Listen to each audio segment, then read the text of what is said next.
நீங்கள் வியாபாரியா? அப்போ இந்த பதிவு உங்களுக்கானது. உங்கள் வியாபாரத்தை பெருக்க, கை நிறைய சம்பாதிக்க, மீடியா மூலம் ஜெயிக்க வியாபாரிகளுக்கு ஒரு வாய்ப்பு. இன்ஸ்டாகிராம், யூடியூப், ஃபேஸ்புக் தொடங்க, மெயின்டைன் செய்ய, வீடியோ எடுக்க நாங்கள் பயிற்சி அளிக்கிறோம்.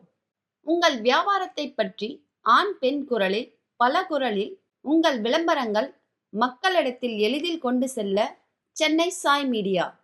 விளம்பரம் பண்ணுங்க, வியாபாரத்தை பெருக்குங்க. இது இறைவன் உங்களுக்கு தரும் ஒரு அரிய வாய்ப்பு. நிறைய பேர் பிஸ்னஸ் பண்ணுவீங்க, என்ன பண்ணணும் திடீர்னு டல் ஆகிடும். பிஸ்னஸ்ன்றது எப்படின்னா ப்ளஸ்ஸு மைனஸு ரெண்டு கலந்து தான் வரும். அப்போ இந்த மாதிரி வீடியோக்கள் உங்களுக்கு அரிதாக தெரியும். இப்போ கூட ஒன்றும் கெட்டு போல, இதுவும் ஒரு வகையான முயற்சி தான். முயற்சி பண்ணுறோம் முதலாளி ஆகிறான், முயற்சி பண்ணாதவன் தொழிலாளியாகவே இருக்கான்.